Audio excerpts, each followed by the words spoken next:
ਜ਼ਿਕਰੀਆ ਸੱਚਖੰਡ ਹਜ਼ੂਰ ਸਾਹਿਬ ਤੁਸੀਂ ਆਪਾਂ ਵੀਡੀਓ ਦੇਖੀ ਉਹਨਾਂ ਦੀ, ਤੁਹਾਨੂੰ ਪਤਾ ਹੈ ਕਿ ਗੁਰੂ ਗੋਬਿੰਦ ਸਿੰਘ ਜੀ ਨੇ ਉੱਥੇ ਆਪਣੇ ਆਖਰੀ ਅਯਾਮ ਗੁਜ਼ਾਰੇ ਅਤੇ ਗੁਰੂ ਗ੍ਰੰਥ ਸਾਹਿਬ ਨੂੰ ਆਖਰੀ ਗੁਰੂ ਕਿਹਾ ਕਿ ਵੀ ਇਹ ਅੱਜ ਤੋਂ ਬਾਅਦ ਆਖਰੀ ਗੁਰੂ।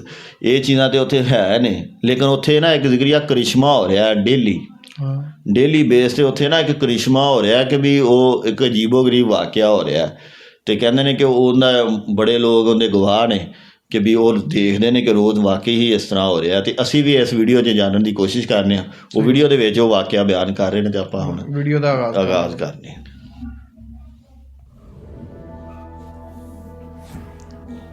आप सभी तरह की वीडियोस को लाइक करते हैं। हम भी आपसे आशा करते हैं कि अगर आपको गुरुजी की यह वीडियो अच्छी लगे तो कमेंट बॉक्स में वाहेगुरु जी लिखें और इसे लाइक करें। वाहेगुरु।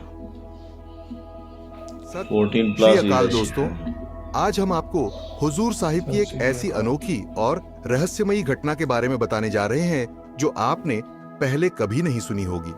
क्या आपने कभी सुना है एक कृपाण के बारे में जो अपने आप हिलने लगती है? जी हाँ, हुजूर साहिब में एक ऐसी कृपाण है जो अपने आप हिलती है। आज हम इस अद्भुत घटना के बारे में जानेंगे, तो चलिए इस रहस्य को समझने की कोशिश करते हैं। गुरुद्वारा श्री हजूर साहिब जी, जो कि नांदेड़ महाराष्ट्र में स्थित है, सिख धर्म का एक प्रमुख तीर्थ स्थल है। यह गुरुद्वारा विशेष रूप से इसलिए महत्वपूर्ण है क्योंकि यहाँ श्री गुरु गोविंद सिंह जी ने अपना शरीर का त्याग किया था। लेकिन इसके अलावा भी इस पवित्र स्थान से जुड़ी कई दिलचस्प और रहस्यमयी बातें हैं जिनसे शायद आप परिचित नहीं होंगे। इसके अलावा हजूर साहिब का इतिहास भी बहुत रोचक है। यहाँ हर साल लाखों श्रद्धालु आते हैं, लेकिन क्या आप जानते हैं कि इस पवित्र स्थल के बारे में कुछ तथ्य इतने अनोखे हैं कि वह सिख धर्म के प्रति हमारी समझ को और भी गहरा कर देते हैं। आइए आज हम आपको गुरुद्वारा श्री हजूर साहिब जी से जुड़े कुछ ऐसे रहस्यों और अनजाने तथ्यों के बारे में बताते हैं जिन्हें जानकर आप हैरान रह जाएंगे। गुरुद्वारा श्री हजूर साहिब जी महाराष्ट्र के नांदेड़ शहर में गोदावरी नदी के पास स्थित है। यह गुरुद्वारा साहिब सिखों के 5 तख्तों में से एक है और इसे सचखंड के नाम से भी जाना जाता है। सिखों के 10वें और अंतिम गुरु श्री गुरु गोविंद सिंह जी ने अपने कुछ अंतिम महीने इस स्थान पर बिताए थे। महाराजा रणजीत सिंह के आदेश पर इस गुरुद्वारा साहिब का निर्माण 1832 से 1837 के बीच हुआ था। नांदेड़, जो पहले एक अनजान सा शहर था, गुरुजी से जुड़ने के बाद अमर हो गया। नांदेड़ में कुछ समय बिताने के बाद गुरुजी के साथ आए सिखों ने उनसे विनती की कि वह उन्हें पंजाब में अपने परिवार के पास जाने की अनुमति दें। गुरु साहिब ने उत्तर दिया कि उन्होंने अपना सारा खजाना आनंदपुर साहिब जी में ही छोड़ दिया है और उनके पास देने के लिए कुछ नहीं है। इसके बावजूद सिखों ने पुनः गुरुजी के सामने अरदास की कि वह उनकी झोलियां भरें। तब गुरुजी ने वहां से लगभग 6 किलोमीटर दूर जाकर अपने सिखों से जमीन खोदने को कहा। वहां से गुरु नानक देव जी का दबा हुआ खजाना निकला। उसी खजाने से गुरुजी ने अपनी सिख संगत को उनकी तनख्वाह दी, लेकिन कुछ सिखों ने उस खजाने को लेने से इनकार कर दिया। गुरुजी ने उन्हें कहा, तुम सब भी खजाना लेकर पंजाब अपने परिवार वालों के पास चले जाओ। तब उन सिखों ने कहा, गुरु साहिब, हमें यह खजाना नहीं चाहिए, हमें तो आपके पास रहना है, हम आपके चरणों में ही रहना चाहते हैं। गुरुजी यह सुनकर अत्यंत खुश हुए और उन्हें आशीर्वाद दिया कि जब भी तुम अरदास करोगे, हम हमेशा तुम्हारे लिए हाजिर रहेंगे। श्री गुरु गोविंद सिंह जी ने यहाँ अपना आखिरी समय बिताया। 1708 में जब गुरु साहिब इस स्थान पर आए तो उन्होंने रोज दरबार लगाना शुरू किया। धीरे धीरे दूर दूर से संगत गुरुजी के दर्शन करने आने लगी। कहा जाता है कि संगत में छोटे साहिबजादों के कातिल वजीर खान ने गुरुजी को मारने के लिए अपने 2 पठानों को भेजा था और एक दिन मौका पाकर उन्होंने गुरुजी पर खंजर से वार किया, परंतु गुरुजी ने उनमें से एक पठान को उसी समय मार डाला और दूसरे पठान को सिखों ने कत्ल कर दिया।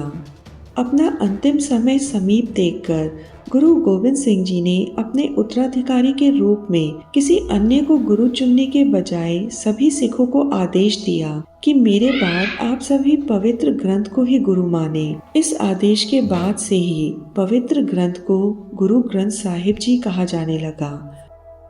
गुरुजी ने 5 पैसे और एक नारियल रखकर चंदन का तिलक लगाकर श्री गुरु ग्रंथ साहिब जी को माथा टेका और सिखों का अगला गुरु घोषित कर दिया।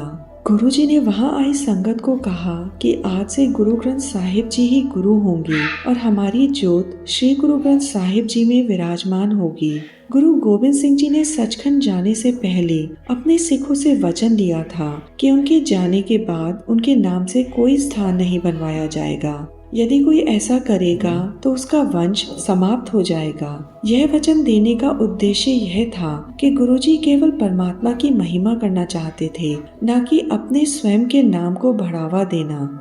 कहा जाता है कि गुरु गोविंद सिंह जी के शरीर छोड़ने के कुछ सालों बाद महाराजा रंजीत सिंह जी ने पंडितों के मना करने के बावजूद नांदेड़ में गुरु गोविंद सिंह जी के नाम पर एक भव्य गुरुद्वारा श्री हजूर साहिब जी बनवाया। वह कहते थे कि जिस गुरु ने मानवता के कल्याण के लिए अपने आप को और अपने पूरे परिवार को कुर्बान कर दिया, उनके नाम पर एक स्थान तो होना ही चाहिए। और यह कार्य करने से अगर मेरा सारा वंश समाप्त भी हो जाए तो भी मुझे कोई परवाह नहीं। श्री हजूर साहिब जी को महाराजा रंजीत सिंह जी और हैदराबाद के दीवान चंदू ने बनवाया था, परंतु गुरुजी का वचन सच साबित हुआ और महाराजा रंजीत सिंह जी की मृत्यु के बाद उनका सारा वंश धीरे धीरे समाप्त हो गया।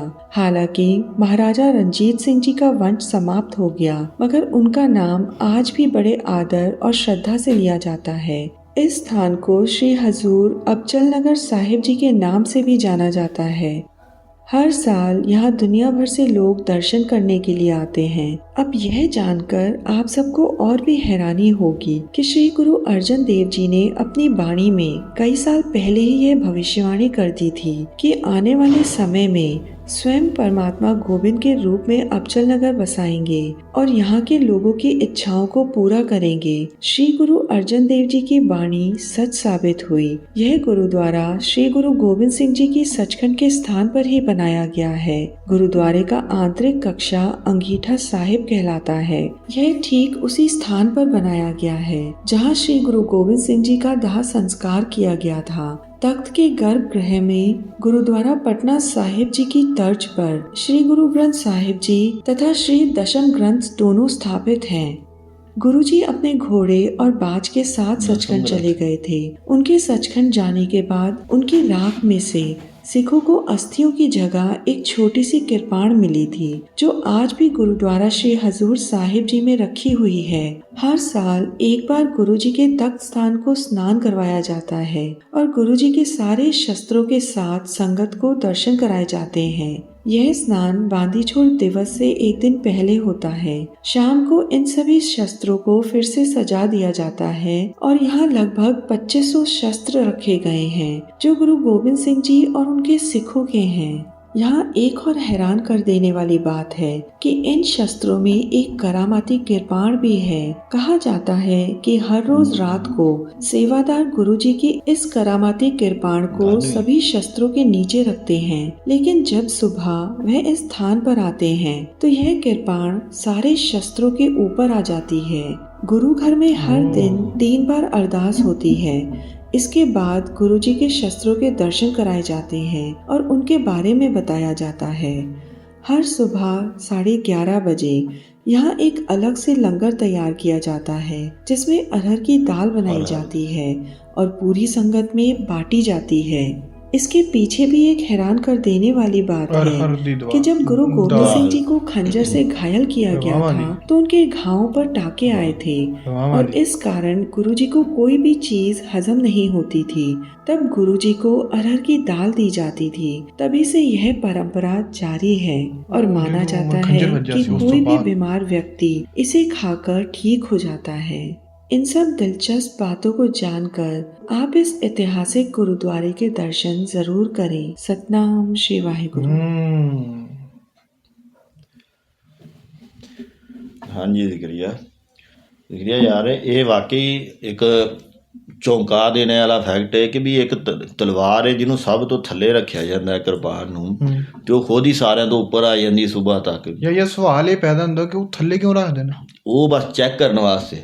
ਅੱਛਾ ਮਤਲਬ ਕਿ ਚੈੱਕ ਕਰਨ ਇਹਦਾ ਵਾਸਤੇ ਮਤਲਬ ਕਿ ਜਾਦੂ ਸ਼ਕਤੀਆਂ ਜਿਹੜੀਆਂ ਉਹਨੂੰ ਚੁੱਕ ਕੇ ਉੱਤੇ ਰੱਖਦੀਆਂ ਹੋਣਗੀਆਂ, ਯਾਰ ਕਿ ਕੁਛ ਨਾ ਕੋਈ ਸ਼ਕਤੀ ਹੈ ਤੇ ਉੱਤੇ ਆ ਰਹੀ ਹੈ। ਹਾਂ, ਕੋਈ ਨਾ ਕੋਈ ਮਤਲਬ ਕਿ ਤਾਕਤ ਹੈ ਹੀ ਤੇ ਉਹ ਆ ਰਹੀ ਉੱਤੇ, ਵੈਸੇ ਤੇ ਨਹੀਂ ਆ ਸਕਦੀ ਨਾ, ਵੈਸੇ ਨਹੀਂ ਆ ਸਕਦੀ। ਦੂਸਰਾ ਇਹ ਵੇ ਕਿ ਯਾਰ ਅਰਹਰ ਮੇਰਾ ਖਿਆਲ ਰਵਾਵਾਂ ਦੀ ਦਾਲ, ਹਾਂਜੀ ਉਹ ਰਵਾਵਾਂ ਦੀ ਦਾਲ ਹੁੰਦੀ ਹੈ, ਰਵਾਵਾਂ ਦੀ ਵਰਗੀ ਹੁੰਦੀ ਹੈ। ਦੋਸਤੋ ਇਹ ਜ਼ਰੂਰ ਦੱਸਿਆ ਜੀ, ਅਸੀਂ 2-3 ਵੀਡੀਓ 'ਚ ਦੇਖਿਆ ਕਿ ਉਹ ਕਹਿੰਦੇ ਨੇ ਜਦੋਂ ਗੁਰੂ ਗੋਬਿੰਦ ਸਿੰਘ ਜੀ ਨੂੰ ਖੰਜਰ ਵੱਜਾ ਸੀ ਤੇ ਉਹਨਾਂ ਨੂੰ ਕੋਈ ਮਤਲਬ ਕਿ ਮਿਹਦੇ 'ਚ ਪਾਰ ਹੋ ਗਿਆ ਸੀ ਤੇ ਅਰਹਰ ਦੀ ਦਾਲ ਦਿੱਤੀ ਜਾਂਦੀ ਸੀ। ਮਤਲਬ ਅਸੀਂ ਤੇ ਇਹ ਸਮਝ ਰਹੇ ਹਾਂ ਕਿ ਰਵਾਵਾਂ ਦੀ ਦਾਲ ਹੁੰਦੀ। ਹਾਂਜੀ। ਤੇ ਜ਼ਿਕਰੀਆ ਮੈਂ ਨਾ ਇੱਕ ਇੱਥੇ ਦੋਸਤਾਂ ਨਾਲ ਵੀ ਇੱਕ ਫੈਕਟ ਸ਼ੇਅਰ ਕਰਾਂਗਾ ਕਿ ਆਪਾਂ ਨਾ 2-3 ਦਿਨ ਪਹਿਲੇ ਫੈਕਟਸ ਅਬਾਊਟ ਗੁਰੂ ਗੋਬਿੰਦ ਸਿੰਘ ਜੀ ਦੇ 10 ਫੈਕਟ 20 ਸੁਣੇ। ਉਹਨਾਂ ਦੇ ਵਿੱਚ ਇਹ ਕਿਹਾ ਗਿਆ ਸੀ ਕਿ ਵੀ ਜਦੋਂ ਇਹਨਾਂ ਉਹ 2 ਪਠਾਨਾਂ ਨੇ ਹਮਲਾ ਕੀਤਾ ਤੇ ਗੁਰੂ ਨੂੰ, ਤੇ ਗੁਰੂ ਉਸ ਤੋਂ ਬਾਅਦ ਮਤਲਬ ਕਿ ਜਾਨ ਨਹੀਂ ਬਚ ਸਕੀ, ਕੁਛ ਦਿਨਾਂ ਬਾਅਦ ਮਤਲਬ ਕਿ ਫੌਤ ਹੋ ਗਏ। ਤੇ ਉਹ ਮੈਨੂੰ ਇੱਕ ਦੋਸਤ ਨੇ ਕਿਹਾ, ਉਹਨੇ ਕਿਹਾ ਯਾਰ ਇਹ ਨਾ ਗਲਤ ਇਨਫੋਰਮੇਸ਼ਨ। ਹਾਂ, ਮੈਂ ਆਪਣੇ ਨਾ ਉਸ ਵੀਡੀਓ ਦੇ ਥੱਲੇ ਕਮੈਂਟਸ ਵੀ ਸੀ ਤੇ ਮੈਸੇਜ ਵੀ ਸੀ ਕਿ ਉਹਨਾਂ ਨੇ ਕਿਹਾ ਜੀ ਇਹ ਗਲਤ ਇਨਫੋਰਮੇਸ਼ਨ। ਮੈਂ ਗਲਤ ਕਿਵੇਂ? ਉਹਨਾਂ ਕਿਹਾ ਜੀ ਇਹ ਜਿਹੜਾ ਨਾ ਜ਼ਖਮ ਉਹ ਸੀ ਦਿੱਤੇ ਗਏ ਸੀ, ਉਹ ਠੀਕ ਹੋਣ ਮਤਲਬ ਠੀਕ ਹੋਣ ਲੱਗ ਪਏ ਸੀ। ਤੇ ਕਹਿੰਦੇ ਕਿ ਕੁਛ ਲੋਕ ਆਏ, ਉਹ ਨਾ ਕੋਈ ਉਹਨਾਂ ਕੋਲ ਐਸੀ ਕਮਾਨ ਸੀ ਕਿ ਉਹ ਜਦੋਂ ਚਲਾਉਂਦੇ ਸੀ ਨਾ ਤੀਰ, ਉਹ ਕਮਾਨ ਖਿੱਚੀ ਨਹੀਂ ਸੀ ਜਾਂਦੀ, ਮਤਲਬ ਕਿ ਇੰਨੀ ਉਹ ਸਖਤ ਸੀ, ਉਹ ਜ਼ੋਰ ਲੈਂਦੀ ਸੀ। ਤੇ ਉਹ ਗੁਰੂ ਗੋਬਿੰਦ ਸਿੰਘ ਜੀ ਕੋਲ ਆਏ ਤੇ ਉਹਨਾਂ ਨੇ ਆਣ ਕੇ ਕਿਹਾ ਜੀ ਕਿ ਤੁਸੀਂ ਨਾ ਇਹਦੇ 'ਚ ਤੀਰ ਪਾ ਕੇ ਚਲਾ ਦਿਓ। ਅੱਛਾ, ਮਤਲਬ ਕਿ ਟੈਸਟ ਕਰਨ ਵਾਸਤੇ। ਉਹ ਫਿਰ ਉਹ ਖੁੱਲ ਗਿਆ। ਹਾਂ, ਤੇ ਉਹਨਾਂ ਨੇ ਕਿਧਰੇ ਉਹ ਆਰਾਮ ਨਾਲ ਚਲਾਤਾ ਤੀਰ। ਕਹਿੰਦੇ ਉਹ ਤੀਰ ਚਲਾਤਾ ਉਹਦੇ ਨਾਲ ਕਮਾਨ ਨਾਲ, ਤੇ ਲੇਕਿਨ ਉਹਨਾਂ ਦਾ ਕਿਉਂਕਿ ਥੋੜਾ ਜਿਹਾ ਜ਼ੋਰ ਵੀ ਲੱਗਦਾ, ਜ਼ਾਹਰੀ ਗੱਲ ਹੈ। ਤੇ ਕਹਿੰਦੇ ਉਹ ਜ਼ੋਰ ਲੱਗਾ ਤੇ ਫਿਰ ਜ਼ਖਮ ਦੁਬਾਰਾ ਖੁੱਲ ਗਿਆ। ਤੇ ਉਸ ਤੋਂ ਬਾਅਦ ਫਿਰ ਗੁਰੂ ਸਾਹਿਬ ਜਦੋਂ ਸੀਨ ਦੀ ਜਾਂ ਉਹਨਾਂ ਨੇ ਕੋਸ਼ਿਸ਼ ਕੀਤੀ ਨਾ ਦੁਬਾਰਾ ਉਹਨੂੰ ਠੀਕ ਕਰਨ ਦੀ, ਨਹੀਂ ਉਹ ਲੋਕ ਜਾਨਵਰ ਹੋਇਆ। ਹਾਂ, ਤੇ ਉਹਨਾਂ ਨੇ ਇਹ ਕਿਹਾ ਜੀ ਇਹ ਬਸ ਹੁਣ ਮੇਰਾ ਐਂਡ ਏ, ਮਤਲਬ ਕਿ ਇਸ ਤੋਂ ਬਾਅਦ ਮੈਂ ਹੁਣ ਜਿਹੜਾ ਦੇਹ ਤਿਆਗ ਦੇਣਾ, ਮਤਲਬ ਕਿ ਜਿਸਮ ਮੇਰਾ ਤੇ ਰੂਹ ਲੈਦਾ ਹੋ ਜਾਣੀਆਂ ਨੇ। ਤੇ ਇਸ ਲਈ ਫਿਰ ਉਹਨਾਂ ਨੇ ਉਹ ਗੁਰੂ ਗ੍ਰੰਥ ਸਾਹਿਬ ਨੂੰ ਕਿਹਾ ਕਿ ਵੀ ਇਸ ਤੋਂ ਬਾਅਦ ਕੋਈ ਗੁਰੂ ਨਹੀਂ ਹੋਏਗਾ, ਮਤਲਬ ਕਿ ਦੇਹਧਾਰੀ ਗੁਰੂ ਨਹੀਂ ਹੋਏਗਾ, ਜਿੰਨਾ ਮਤਲਬ ਕਿ ਜਿਸਮ ਹੋਏਗਾ ਜਿਸਮ। ਅੱਛਾ, ਮੈਂ ਇਹ ਸੁਣਿਆ ਕਿ ਉਹ ਗੁਰੂ ਗੋਬਿੰਦ ਸਿੰਘ ਜੀ ਜਦੋਂ ਆਖਰੀ ਵੇਲੇ 'ਚ ਨੇ, ਉਹ ਆਪਣੇ ਘੋੜੇ ਤੇ ਬੈਠੇ ਨੇ ਤੇ ਚਲੇ ਗਏ ਨੇ। ਸਹੀ, ਕਿਸੇ ਨੂੰ ਨਹੀਂ ਪਤਾ ਲੱਗਾ ਕਿੱਧਰ ਗਏ ਨੇ ਤੇ ਕਿੱਧਰ ਨਹੀਂ ਗਏ। ਮਤਲਬ ਕਿ ਉਹ ਕੋਈ ਪਤਾ ਨਹੀਂ ਸੱਚਖੰਡ ਲਫ਼ਜ਼ ਯੂਜ਼ ਕਰਦੇ ਨੇ। ਹਾਂਜੀ, ਸੱਚਖੰਡ ਉਧਰ ਨੂੰ ਚਲੇ ਗਏ ਉਹ, ਤੇ ਮੁੜ ਕੇ ਨਹੀਂ ਪਤਾ ਲੱਗਾ ਕਿ ਉਹ ਕਿੱਧਰ ਗਏ। ਮਤਲਬ ਕਿ ਬਿਲਕੁਲ ਸਿਹਤਮੰਦ ਹਾਲਤ ਦੇ ਵਿੱਚ। ਇਹ ਪਤਾ ਨਹੀਂ, ਇਹ ਵੀ ਇਨਫੋਰਮੇਸ਼ਨ ਇੱਕ ਮੈਂ ਵੀਡੀਓ 'ਚ ਸੁਣੀ ਸੀ, ਕੋਈ ਸਮਝ ਨਹੀਂ ਆਇਆ। ਬਾਕੀ ਦੋਸਤ ਸਾਨੂੰ ਕਲੀਅਰ ਕਰ ਦੇਣਗੇ ਕਿਹਾ ਕਿ ਜਿਹੜਾ ਮੈਂ ਵਾਕਿਆ ਸੁਣਾਇਆ ਉਹ ਜ਼ਿਆਦਾ ਅਥੈਂਟਿਕ ਹੈ ਜਾਂ ਅਸਲ ਇਨਫੋਰਮੇਸ਼ਨ ਹੈ ਜਾਂ ਜਿਹੜਾ ਭਾਈ ਨੇ ਸੁਣਾਇਆ। ਉਹ ਜ਼ਰੂਰ ਕਮੈਂਟਸ 'ਚ ਵੀ ਤੇ ਸਾਨੂੰ WhatsApp ਵੀ ਕਰ ਸਕਦੇ ਹੋ। ਤੇ ਵੀਡੀਓ ਬਹੁਤ ਅੱਛੀ ਸੀ। ਮਿਲਦੇ ਹਾਂ ਨਵੀਂ ਵੀਡੀਓ ਨਾਲ, ਸਾਨੂੰ ਦਿਓ ਇਜਾਜ਼ਤ। ਅੱਲਾਹ।